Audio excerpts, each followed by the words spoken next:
vez alguien tiene otro cable. Nos pasó al inicio de la clase anterior y ya después funcionó bien, pero qué raro con la otra computadora nada, ¿no? A ver, ahí está. Bueno, gracias. Entonces, miren, aquí en la parte de inicio tienen esta parte de los criterios. Entonces, ¿se acuerdan que venía desglosado como nada más lo del seminario? Entonces, aquí ya viene todo junto, ¿no? El 60%, que es de sus rotaciones, simulación, etcétera. Y esto sería el 60% del 100% de toda la calificación. Entonces aquí el examen parcial primero es 8%, el segundo es 8%, 6% las tareas, que aquí es donde viene la exposición, 4% la participación y 14% el examen final, ¿no? Entonces esto es exactamente lo mismo, nada más que expresado en los porcentajes de toda la materia. Y antes lo que tenían era, pues, tomando el seminario, o sea, ese 40% como un 100%, ¿no? Entonces, por eso es que veían que el examen final valía, me parece que 40 o 35, etcétera, ¿no? Entonces, exactamente lo mismo, nada más que ahorita ya lo van a ver todo expresado con relación a la calificación total. Y para que no tengan aquí dudas de qué es qué, les puse aquí la tabla de equivalencias. Entonces estos son los criterios que van a ver en el SIU, ¿no? Estos criterios pues no los podemos nosotros personalizar, ya vienen como preestablecidos. Entonces la única forma en que se pueden ingresar el 40% de nuestro seminario es anotándoles una terminación final. Entonces, bueno, son minuciosidades que pues, no tienen por qué saber, pero por eso van a ver que todo es final, final, final, final. Entonces, todo lo que vean con la terminación final es del seminario, ¿okay? Y van a ver que todo lo resumido del 60% va a aparecer como una sola calificación que dice prácticas, ¿okay? Entonces, el desglose se los dan sus coordinadoras, ¿no? En un Excel, me parece. Y aquí van a ver ya todo resumido en el 60%. Y aquí les puse una tablita de qué significa cada criterio del SIU, ¿no? O sea, qué es el parcial en SIU, qué es el segundo parcial en SIU, qué es la presentación del SIU, etc. ¿Okay? Entonces ya con eso pues lo tienen como guía para saber qué números se tienen que reflejar ahí. De todos modos, aquí en la parte de sus calificaciones, en el Brightspace, pues va a seguir apareciendo la calificación del primero, segundo parcial, la calificación final y sus presentaciones. Entonces, esto tendría que ser igual a los criterios que corresponden en el SIU. ¿Okay? Entonces, es un poquito duplicar las cosas, pero pues así es la modalidad ahorita. Bien, entonces vamos a... ¿Alguna duda de esto, de las calificaciones? Ahí ya con la tablita creo que cualquier duda se aclara. Bueno, entonces, continuando con el tema que estábamos viendo, ¿se acuerdan que vimos la vez pasada? Estamos viendo sobre la apoptosis palpebral. Apoptosis palpebral. Tosis palpebral. Sí, que es y algo las causas. totalmente distinto, Sí, ¿no? sí, sí, sí. Entonces, tosis palpebral y sus causas, ¿no? Exacto.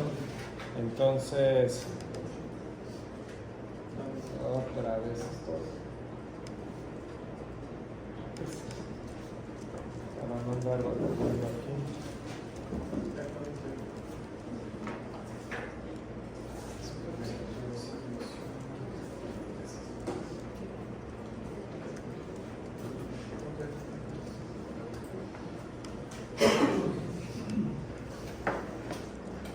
Muy bien, entonces...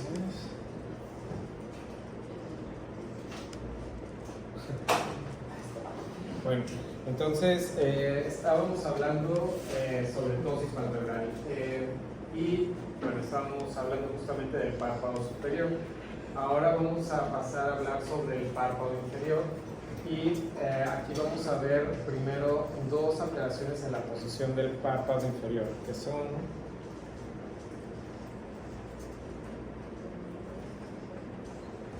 el ectropión y el entropión.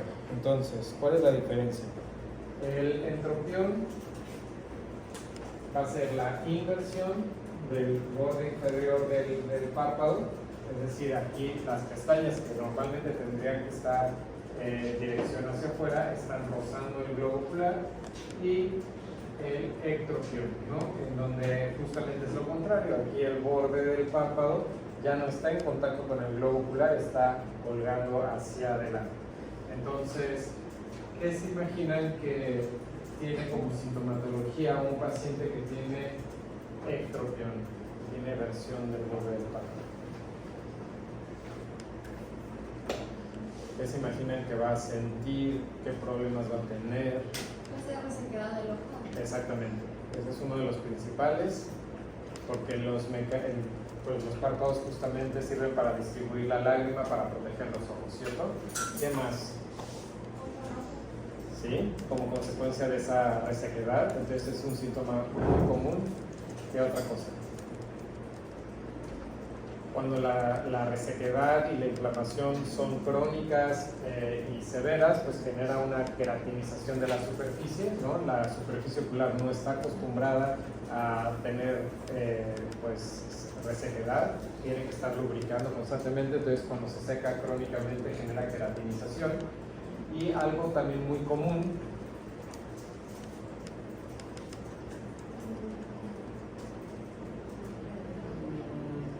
¿qué se imaginarían? Sí la generan como parte también de esa misma queratinización, hay hipertrofia conjuntival. ¿Y qué pasa con la lágrima? Además de que pues no se distribuye adecuadamente porque el párpado está ahí colgando. ¿Alguien tiene otro cable? Porque nos vamos a estar volviendo locos aquí con él. Es que creo que hay un problema con la luz y eso está afectando todo. Porque allá afuera está todo parpadeando. Pero aquí adentro no. Es algo aquí con la chupa, yo creo que la pared.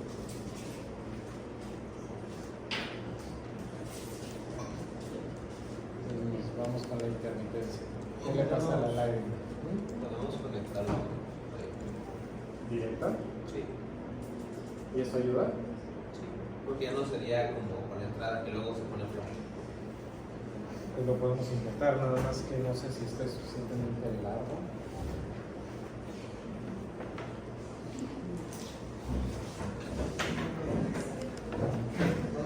A ver, último intento.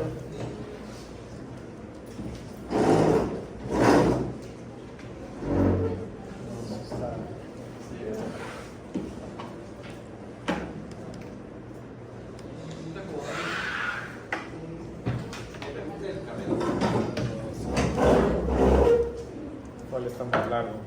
Creo que están iguales, ¿no?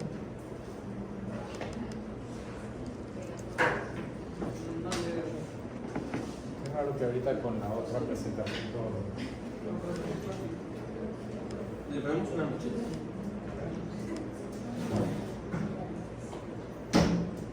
Para ponerse la silla.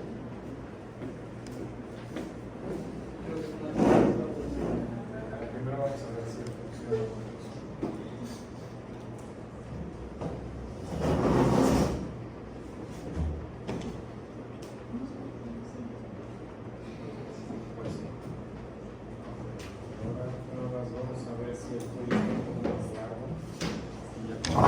No se lo pasa, no se preocupe.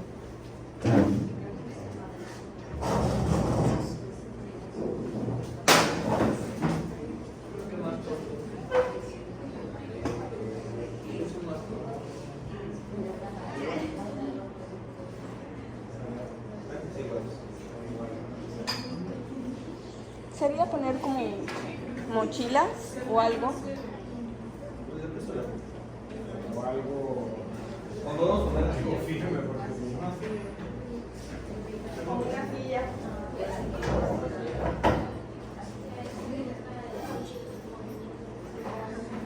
Una silla, pues sí.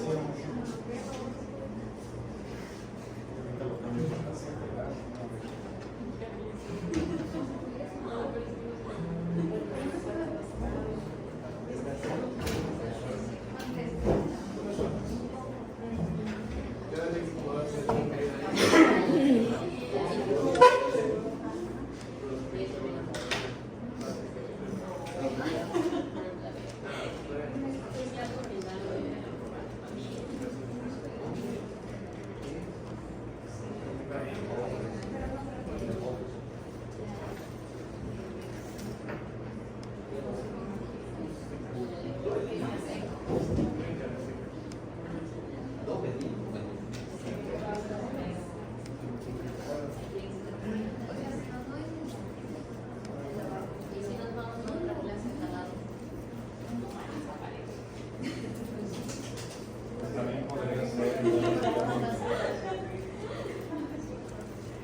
subir ahí un poco.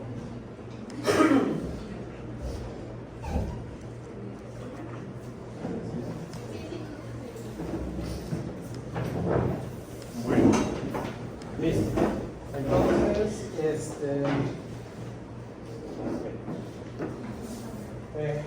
justo lo que acabamos de platicar, en el electropión hay una queratinización de la conjuntiva, hay el pífora, que también se acuerda que es el pífora.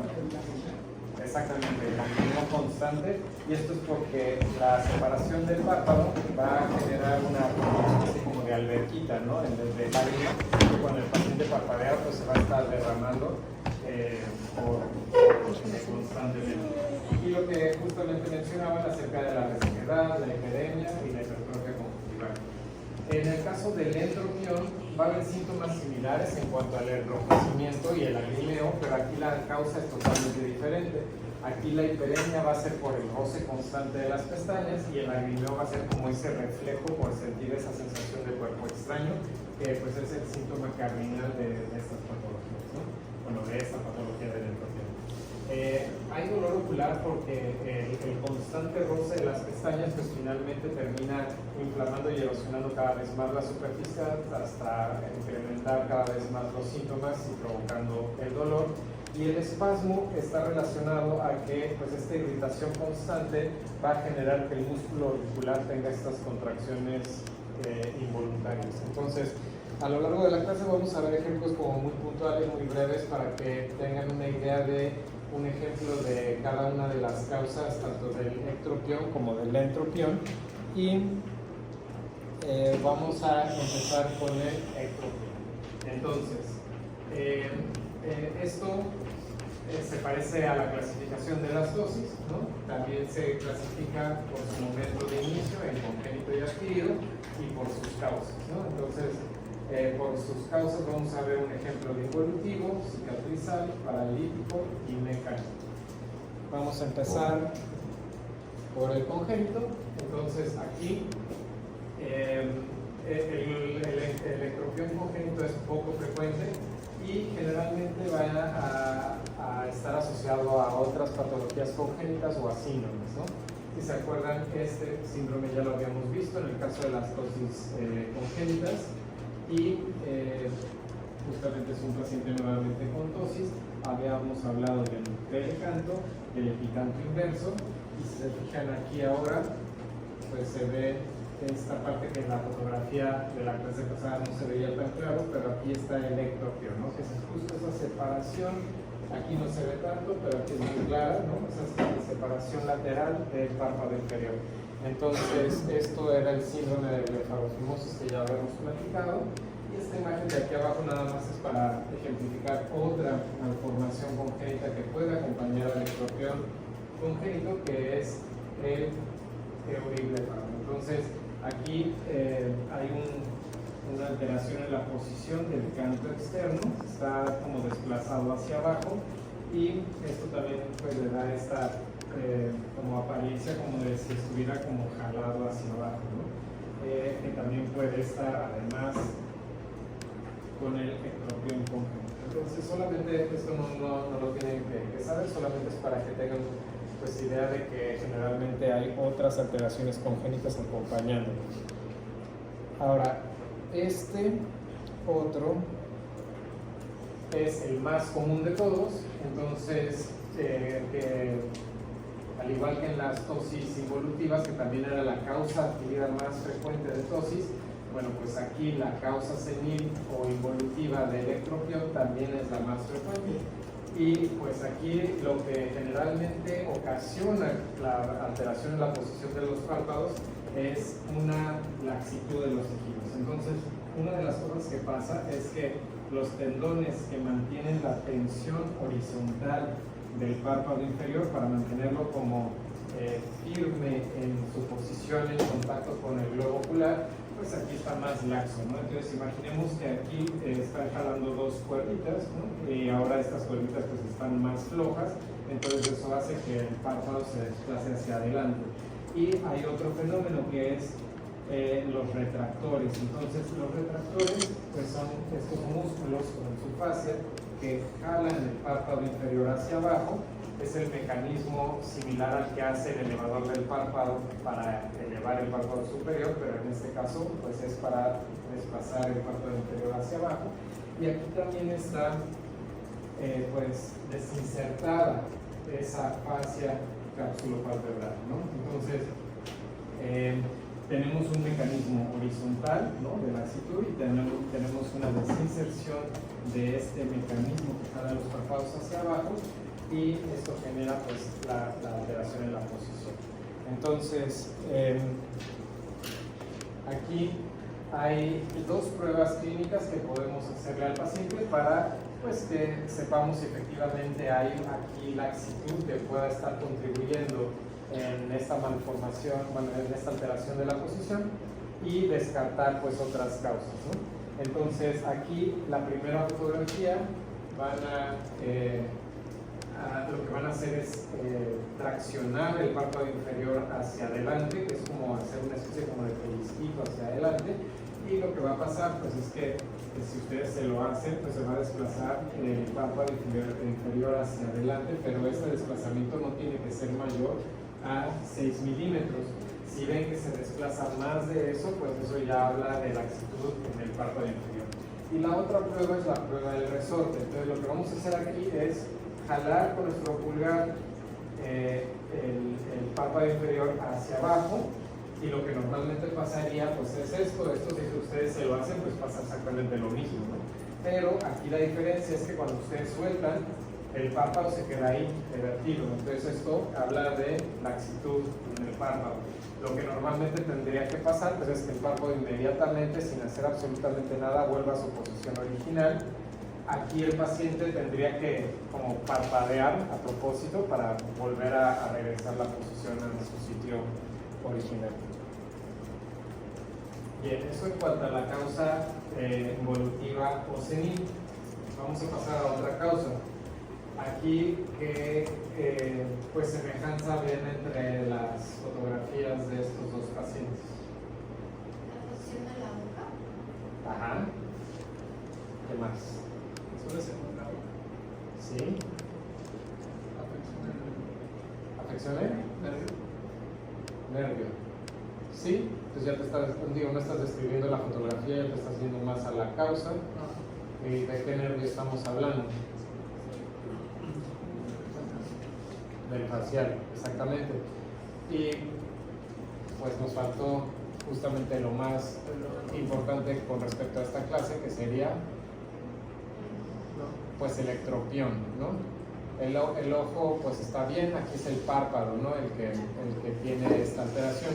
Y hacemos, aquí es importante mencionar que no hay una tosis como tal, ¿no?, porque a veces da esa apariencia como si hubiera una tosis, pero no la hay.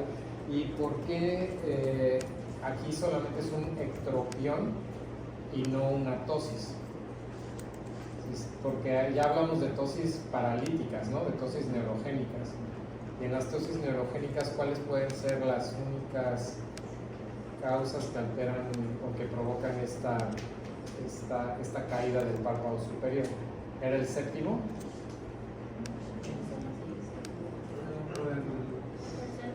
Exactamente, era afección del tercero, porque inervaba ¿qué? ¿El tercer par craneal?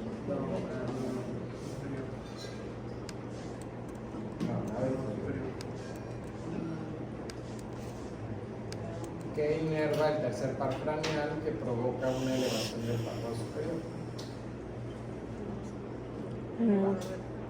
Exactamente, ¿no? Exactamente. Entonces, había otro músculo por ahí que contribuía a una elevación mínima, que era exactamente, y esa inervación es simpática, ¿no? Entonces nada tiene que ver el facial con los mecanismos de elevación, ¿cierto? Pero ¿qué sí tiene que ver el facial en el párpado superior?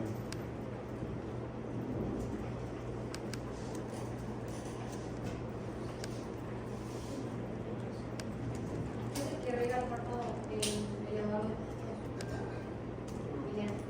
No, acabamos de decir que no. Pero sí que sí inerva en el párpado superior.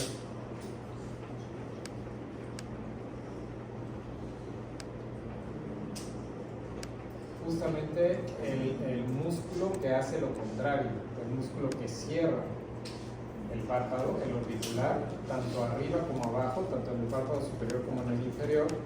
El músculo orbicular que cierra los párpados es el que está inervado por el séptimo. ¿Okay?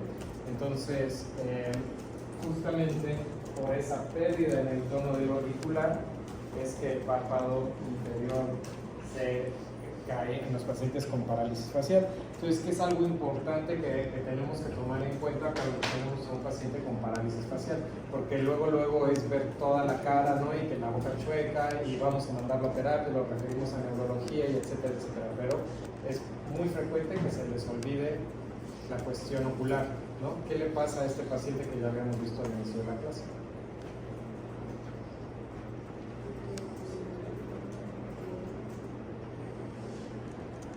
Decíamos cuáles son los signos de una ectropión, sobre todo si es crónico. Lo acaban de decir.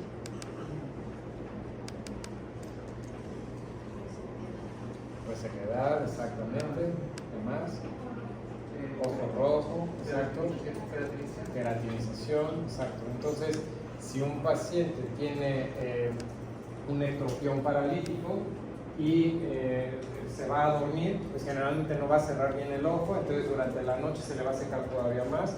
¿Cómo se llamaba el término cuando los ojos no terminan de cerrar? Lagoftalmos. Lagoftalmos, exactamente. Entonces tiene lagoftalmos, tiene resequedad, cada vez va empeorando, y esto se puede prevenir con un poco de lubricante que esté usando constantemente a lo largo del día y poner un ungüento del lubricante que ustedes quieran por las noches, ¿no? Entonces con eso le salvan al paciente de tener estas complicaciones con nada más poner lubricante. Ahora, esta vendría siendo otra causa de ectropión que es bastante evidente, ¿no? Que es la cicatrizal. Entonces aquí lo que sucede es que hay una tracción del párpado inferior hacia abajo y eso generalmente pues hace que se vierta el borde palpebral. Entonces aquí es muy evidente la cicatriz que tiene el paciente, pero hay veces que no lo es tanto. Y bueno, lo que sucede aquí es la tracción, ¿no? El acortamiento de la lamela anterior del párpado. Entonces esa es la cicatrizal. Y bueno, ¿qué puede provocar la cicatriz? Lo que ustedes quieran, ¿no? Quemaduras, infecciones, inflamación crónica, traumas. Entonces, toda cicatriz que tiene una tracción puede llegar a provocar ectropión. Y el mecánico, que es idéntico a la causa mecánica de la tos. ¿Se acuerdan que platicábamos de que una masa por gravedad hacía que descendiera el párpado superior y provocar una tosis mecánica? Bueno, aquí es exactamente lo mismo. Una masa va por gravedad a traccionar el párpado inferior y va a provocar ese cambio en la posición. Entonces aquí la causa mecánica es prácticamente igualita. Y este es un breve resumen de todas las causas de ectropión, ¿no? Con una ilustración y la foto clínica. Entonces, la más fácil que sería esta, ¿qué causa es? La mecánica, ¿no? Perfecto. Ahora, esta causa en donde vemos que hacen hincapié en esta tracción hacia abajo, sería cicatrizal, exactamente. Entonces aquí es un ejemplo de lo que platicamos, de que a veces las cicatrices son un poco más discretas, pero es cuestión como de palpar y examinar de cerca para ver que aquí pues hay una cicatriz que está generando esta tracción, ¿no? En esta de arriba, en donde vemos que hacen hincapié en esta laxitud horizontal que provoca el ectropión, ¿cuál sería? El involutivo, exactamente. Y finalmente esta otra que sería pues la imagen hace hincapié en esta falta de tono del orbicular, la paralítica, exactamente. ¿Okay? Entonces ese es un resumen de las causas. Bien, este video lo vamos a ver al final de la clase, ahorita para no andarle moviendo ahí. Y vamos a hablar ahora de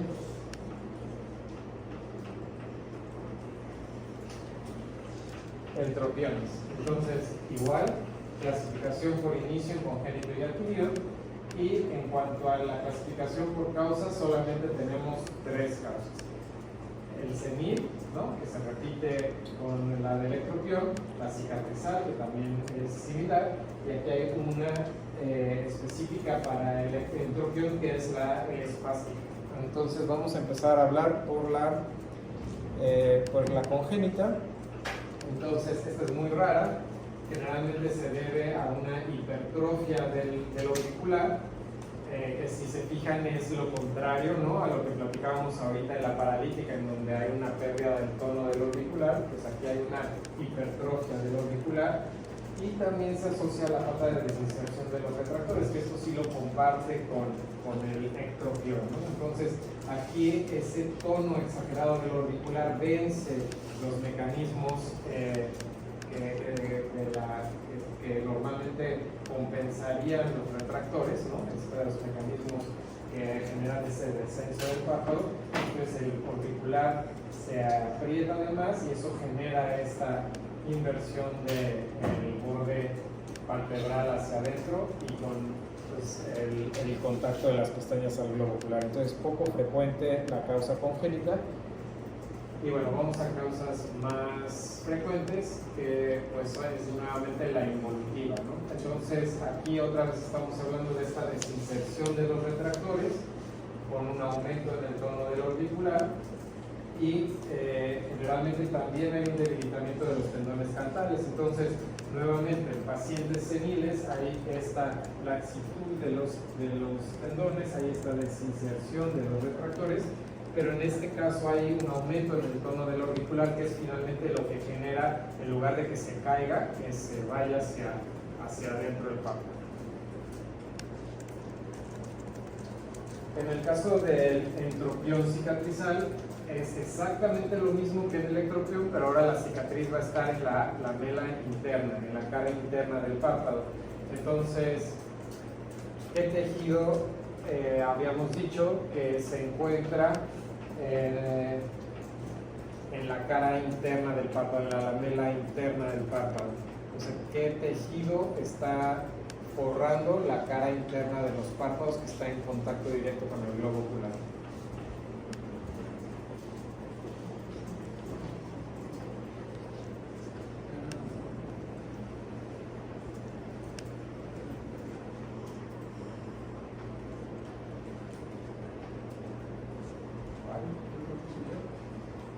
¿Cuál posibilidad está dentro del ojo? Estamos hablando del párpado.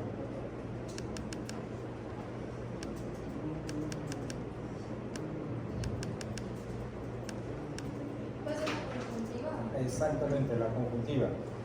La conjuntiva habíamos dicho que no nada más forra la parte escleral que vemos de frente de los ojos de un paciente, sino que la conjuntiva se va hacia abajo y hacia arriba y da la vuelta, y entonces forra la cara interna de los párpados. Entonces aquí en este caso la cicatriz podría ser conjuntival, ¿no? Entonces hace una tracción, y si la cicatrización genera la tracción por dentro, pues el párpado va a invertirse, ¿okay? Y pues causas de cicatrización las que ustedes consideren.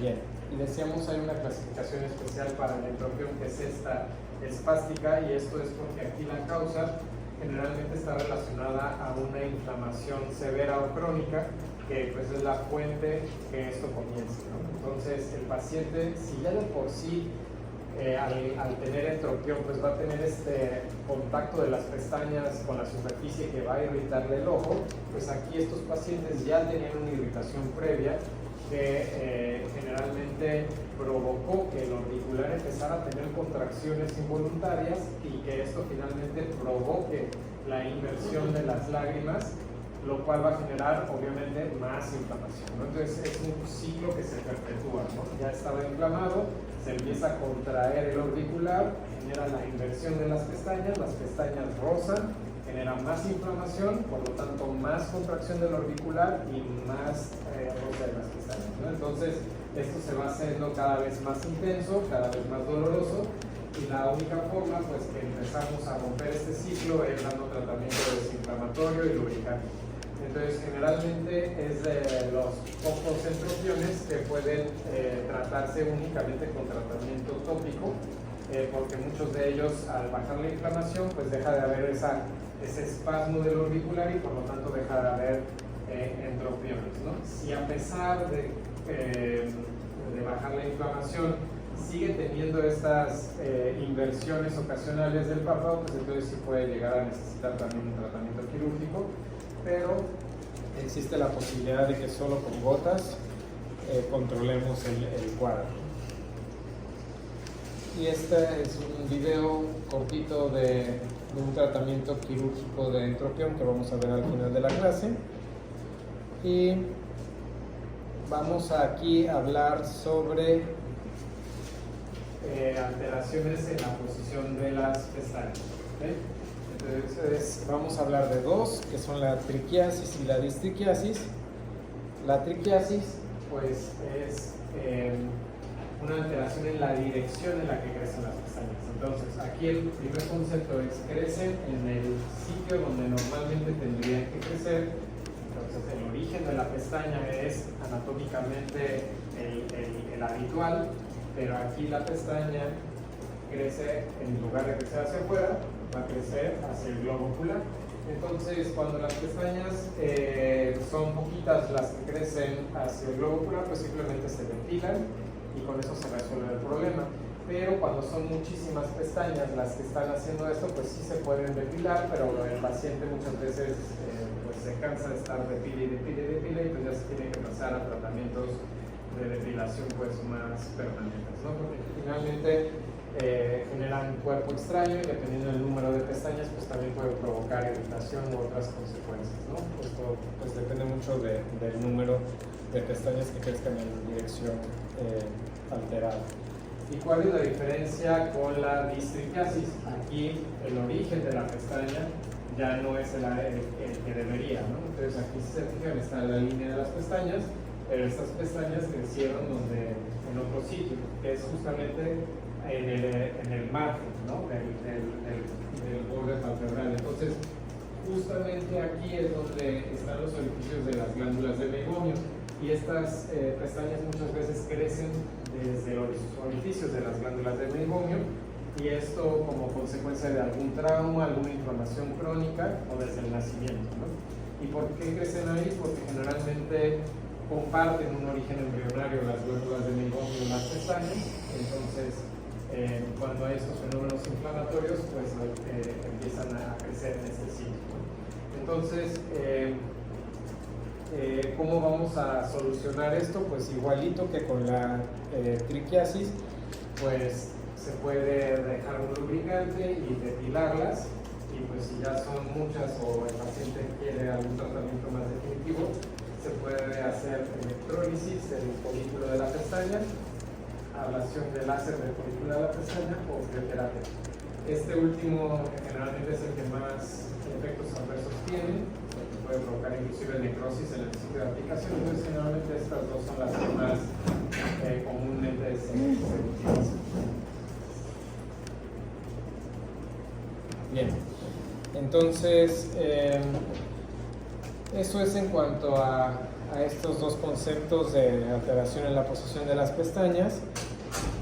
Vamos a ver antes de los videos de una vez para no mover ahí la computadora conceptos básicos de la exploración de estrabismo. Entonces, retomando la exploración oftalmológica básica que habíamos visto, mencionábamos que hay algunas patologías que requieren algunas pruebas adicionales y la exploración de estrabismo es justamente una de ellas. Entonces vamos a hablar de dos pruebas muy básicas de estrabismo porque nos dan más información acerca de las desviaciones. Una de ellas pues ya la conocemos, ¿no? La de las 9 posiciones de la mirada. Entonces eso hay que hacer como primer paso. Y vamos a ver esta que es la prueba del reflejo corneal o método de Hirschfeld. Entonces esta prueba es súper sencilla. Lo único que requieren es una lámpara de mano y la idea es poner la lámpara de mano frente al paciente, pedirle que mire al frente, esto es posición primaria de la mirada, y lo que normalmente tendría que pasar es que el reflejo corneal esté justo en el centro de las pupilas, ¿no? Si vemos que el reflejo no cae en el centro de la pupila, pues eso ya nos da información acerca de una desviación, dependiendo de dónde esté el reflejo. En este caso, cae en el borde externo de la pupila, por lo tanto, sabemos que hay una desviación hacia adentro. Entonces, ya de aquí vamos a hablar sobre la dirección de la desviación, ¿no? Eso sería una endodesviación o desviación hacia adentro. ¿Okay? Y la segunda, el segundo punto que nos puede brindar esta prueba, pues es el grado aproximado de la desviación. Si el reflejo cae en el borde de la pupila, se habla de 15 grados de desviación, y esto es al tanteo, ¿no? Esto es como una aproximación. Si vemos que el reflejo cae a la mitad del espesor del iris, pues estaríamos hablando de 30 grados de desviación, y si cae en el limbo, pues serían 45, ¿no? Si cae pues más allá del limbo, podríamos poner más de 45, y con eso ya describimos la dirección de la desviación y el grado de la desviación y el ojo en donde la vemos. Ahora, generalmente, pues hablar sobre la dirección de la desviación, pues podemos mencionarlo tal cual como es, ¿no? Es una desviación hacia arriba y con eso se entiende perfectamente. O pueden hablar sobre hiperdesviaciones, cuando la desviación es hacia adentro. Se pueden llamar también convergentes o endodesviaciones, cuando son hacia afuera, divergentes o exodesviaciones, y hacia abajo o hipodesviaciones. Entonces, si se fijan, la terminación de la palabra siempre es desviación, pero generalmente esto está incompleto para el concepto de las desviaciones, porque esto es hablar en general, y las desviaciones generalmente o son latentes, es decir, son intermitentes, a veces se notan y a veces no, o son constantes. Entonces, para poder diferenciar entre aquellas que son constantes con aquellas que son intermitentes, la terminología cambia aquí al final de las palabras. ¿Y qué prueba vamos a hacer para diferenciar esto? Justamente la tercera de la que nos falta hablar, que son las pruebas de oclusión y desoclusión. Entonces, antes de pasar a eso, nada más aquí un ejemplo, usando el método de Hirschberg. ¿Ustedes qué describirían si se lo están haciendo a este paciente?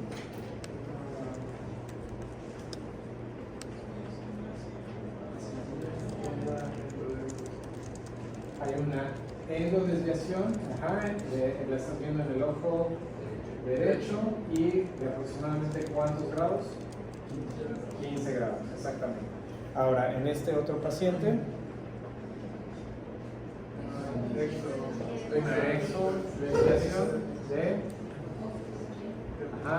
aproximadamente 45 grados, exactamente. Entonces, esta es la información que hasta ahora podemos obtener con el método de Hirschberg.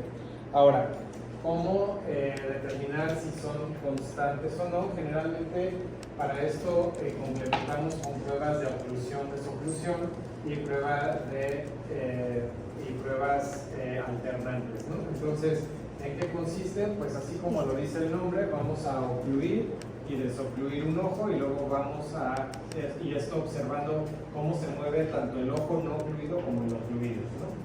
Y esa misma prueba después la hacemos en el otro ojo, igual, ocluimos, desocluimos, fijándonos tanto en el ojo que no está ocluido como en el que está ocluido. Entonces, estas oclusiones las hacemos para romper como la fusión que tienen los dos ojos, y aquí la finalidad es hacer evidentes las desviaciones que son latentes, ¿no? Porque si no hacemos esto, pues podemos ver al paciente viendo de frente, pero no estamos 100% seguros si es una desviación que podría detonarse al momento de hacer la oclusión, ¿no? Entonces, haciendo la oclusión hacemos evidente alguna desviación que podría no serlo si el paciente está naturalmente viendo de frente, ¿no? Entonces, generalmente ahora sí que simplificarlo lo más posible, si el paciente antes de hacer la prueba está viendo con una desviación de frente, entonces eso a fuerza va a ser una desviación constante, ¿cierto? Porque ni siquiera hemos ocluido y desocluido y ya está desviando, ¿no? Entonces, generalmente ese paciente va a tener una desviación constante. Si el paciente le hacemos las pruebas de oclusión de suboclusión y la prueba alternante, ¿no?, de oclusión de suboclusión, y no pasa nada, pues ahí descartamos que haya una desviación. Ahora, si estaba viendo de frente y le hacemos las pruebas y genera una desviación, pues ahí tenemos una desviación latente o una desviación pues temporal que solamente se manifiesta con estas pruebas, ¿okay? Entonces, estas terminologías que decíamos de desviación cambiarían por forias y tropias. La terminación de la palabra foria habla de latencia, de que son desviaciones que no se ven todo el tiempo, y tropias cuando son constantes. Entonces, ejemplo, en una exodesviación hablaríamos de una exoforia, y con esto ya entendemos por el puro término que es una exodesviación latente. Y por ejemplo, una endodesviación, si es constante, hablamos de endotropias. Entonces ya por el puro término sabemos que es una endodesviación constante, ¿ok? Entonces, hagamos un ejemplo acá. Solamente viendo aquí arriba, si hicieran Hirschberg, ¿qué podrían decir?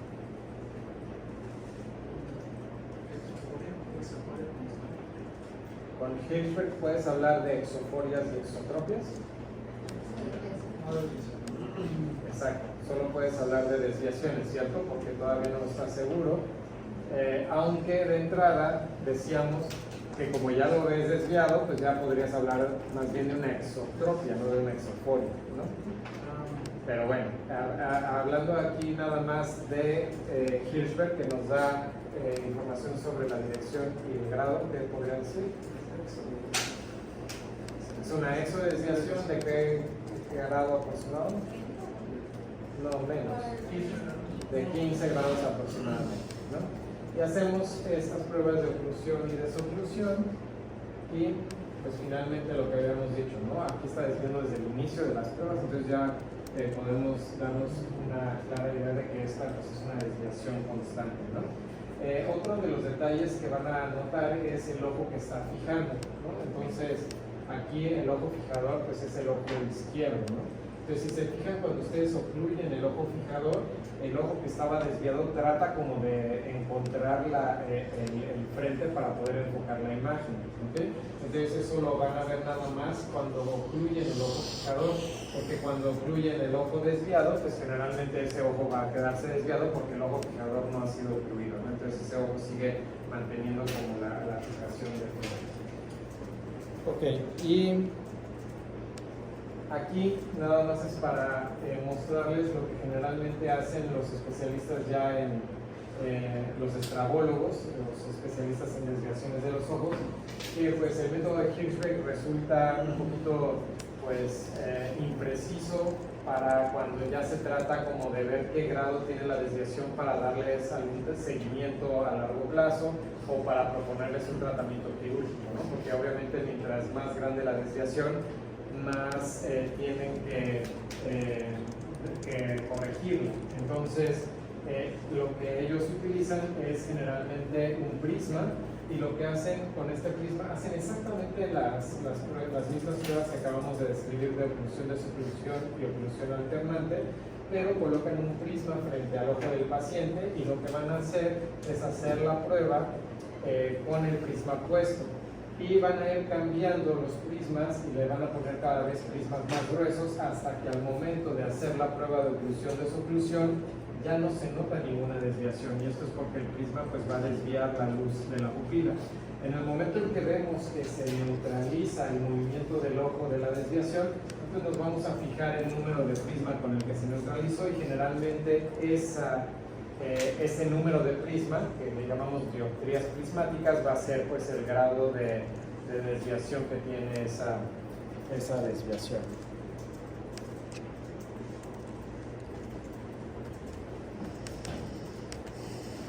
Ok, entonces vamos a ver aquí.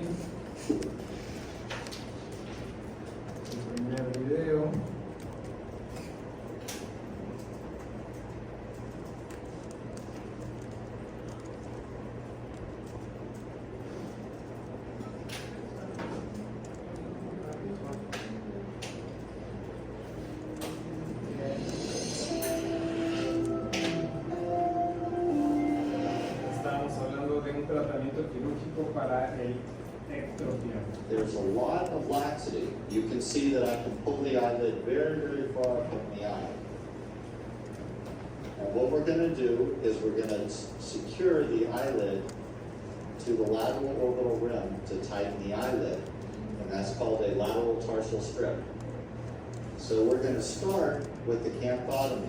Now we're going to divide the eyelids, eye angle down just a little bit to avoid injuring the upper portion of the lateral canthal tendon.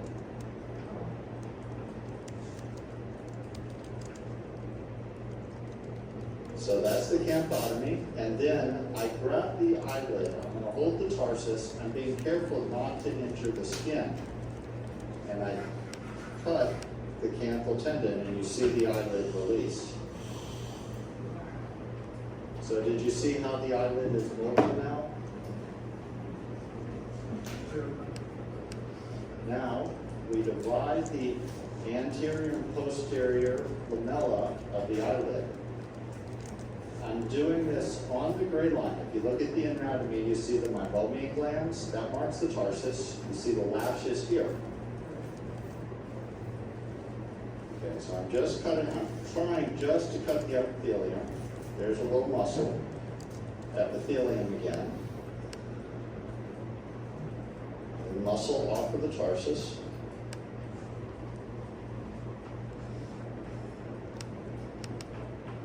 You can do this more or less depending on how much tightening you want to do. Now, this is important. I don't want to injure the tarsus, so I turn the scissors like this, not like this. If I point the tips at the tarsus, they might injure the tarsus. So I point the tips away from the tarsus, and I push into the tarsus.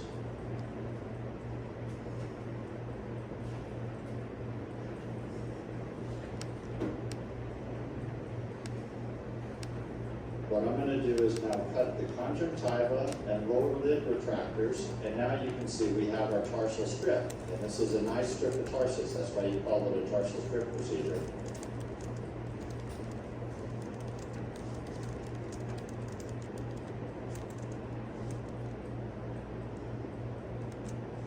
What I'm doing now is removing the epithelium from the tarsus. Now I'm going to use cautery to stop any bleeding. So next, I need to expose the lateral orbital rim. So what I'm going to do, if you look here, you can see the orbicularis oculi muscle. So I'm going to go just posterior to the orbicularis oculi muscle. Sorry, I think my hand's going to block your view. And then I spread. And you try to do this bluntly. Sometimes you have to do it a little bit sharply, but you try to do this bluntly.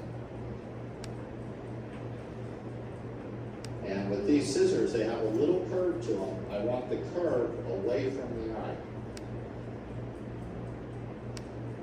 Okay, so now we're getting down. You can see there the periosteum, right there to the bone. So now I want to check to see if my tarsal strip is the right size, if it needs to be shorter or longer. And so I'll hold that to the bone. Then I'm going to see if I can pull it away. And there, that's good. I like that, so I'm not going to shorten it any. So this next part where we secure the tarsal strip to the bone, I want to show you the needle. It's very important to have a needle that curves 180 degrees, so it forms a half circle. That's a 180 degree curved needle. What I want to do is go in, touch the periosteum, push down, push in, and grab like that. I'm going to trim a little bit of the tendon off. So there's a little bit of tendon. Tarsus ends here, tendon starts here. I'm just cutting the tendon off. Now, I do this top corner. We want about 1 millimeter of tissue all the way around your suture, a minimum of 1 millimeter. You want at least 1 millimeter of tissue. Yo no tengo imágenes, pero aquí ya puse una.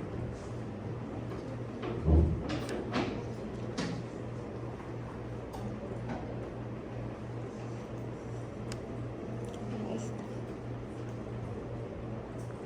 So what I do, I go down, I keep pointing up, should come through. And then one thing's very important. Do you see the tip of my needle?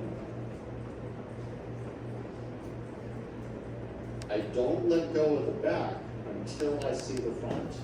You don't want to lose a needle. And then you can check to make sure you're in bone.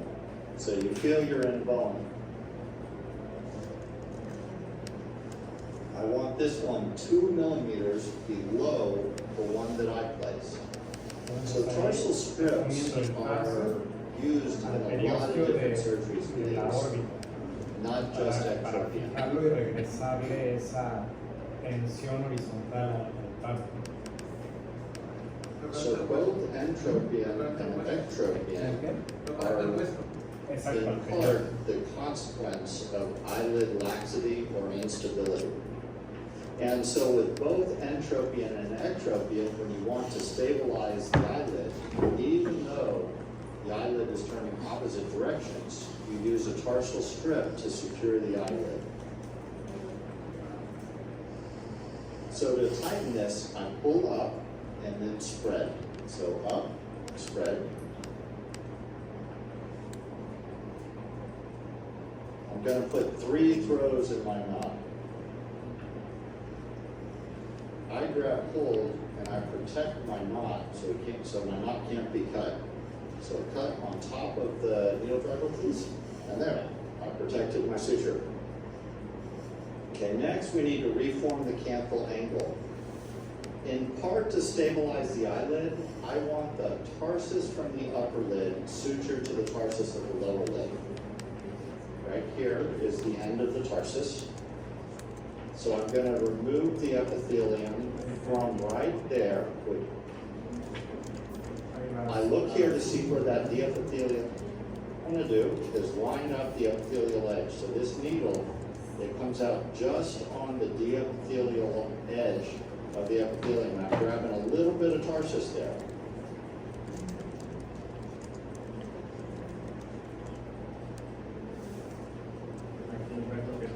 And then what I'm going to do is go just where it's the epithelial eyes. And this will reapproximate, it'll give a sharp canthal angle.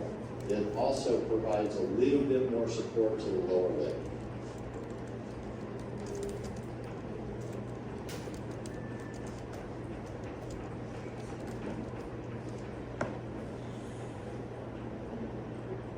I'll take that 6/0 fast absorbing. I want to approximate the lash line. So I do a posterior lash line suture. Now we do the anterior lash line. Now sometimes you cut off these lashes.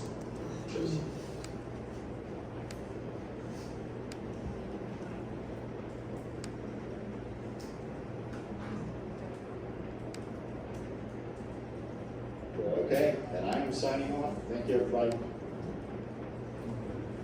Entonces, eso en cuanto a un tratamiento como muy clásico de ectropión, y se van a fijar que aquí el de ectropión, que ya está bastante más evitado, es similar como él mismo mencionaba, también se hace una tira tarsal, pero aquí generalmente también va a dar tratamiento a los retractores que publicamos. Entonces, vamos a ver este otro ejemplo.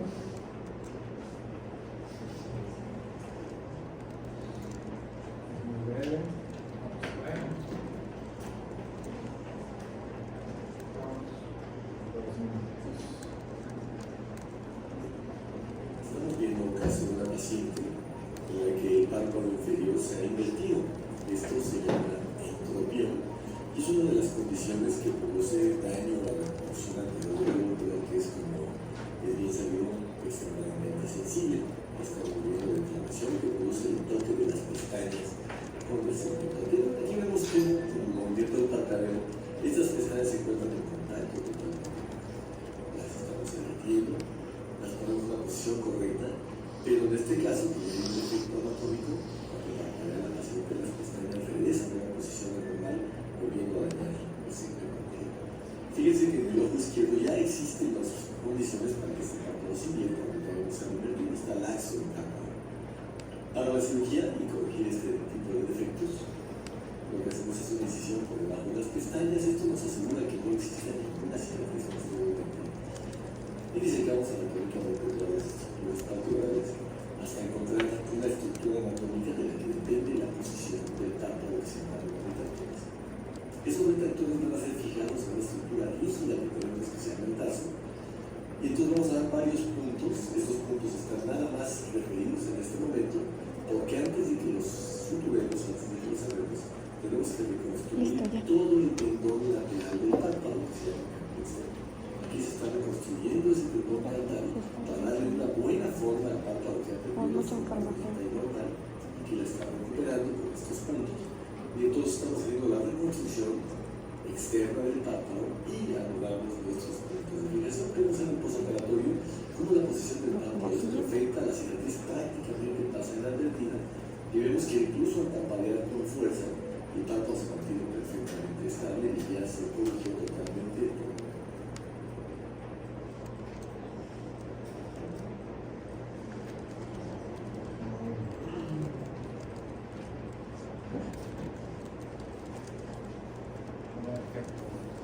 Entonces, con esto concluíamos la parte de los anexos. Entonces, hasta acá vienen los temas del examen. Y entonces, la próxima clase nada más veríamos presentaciones de ustedes, ¿okay? Además del examen. Y listo. ¿Okay? Bueno, listo. Descansen.